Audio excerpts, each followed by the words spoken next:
नमस्कार मंडळी, मी अनिता छोट्याशा व्हिडिओमध्ये तुमचं स्वागत करते. तर रक्षाबंधनच्या दिवशी अशी छान पूजा केली देवाची. त्यानंतर आणि त्या दिवशी शनिवार होता, तर श्रीच्या पप्पाला उपवास होता आणि मी काय शाबू भिजत घातला नाही.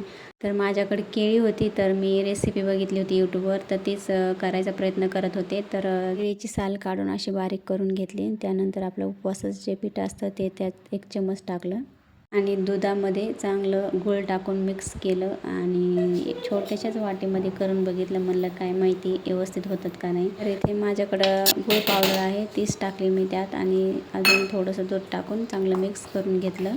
भजी जे आहेत ते करताना कढईला चिटकत होते, तर ते गुळाच्या पावडरमुळे चिटकत असावे असं मला वाटत होतं. त्यामुळे थोडासा मी शेंगदाण्याचा कूट टाकला आणि परत तळले, तर असे झाले भजी. आणि ह्या साहेबाला दोघांच्या हाताने खायचा होता म्हणून 1 घास भरवला दोघांनी पण. त्यानंतर मी इथं स्वयंपाक करायला घेतला. बटाट्याची भाजी करत होते, तर बटाटेच गायब झाले आणि हा बघा इथं चोर. मी बटाट्याची साल काढून साईडला ठेवून दिली होती आणि हे बघा चोर. तर म्हटलं भाजी नाही बनवायची का त्याची, तर तो म्हणतो शेपूची भाजी बनव, बटाटे मी खातो. शेपूची भाजी असती का आज? काय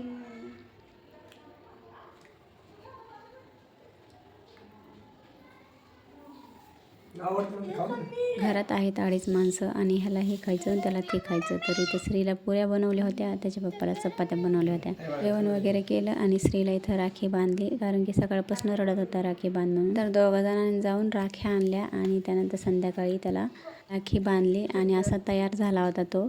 तर शिवाजी महाराजांची राखी जाऊन आणली त्यानं आणि छान होती राखी पण. तर असं औक्षणी वगैरे केलं आणि राखी बांधून घेतली. तर इथंच व्हिडिओ संपते. व्हिडिओ बघितल्याबद्दल धन्यवाद.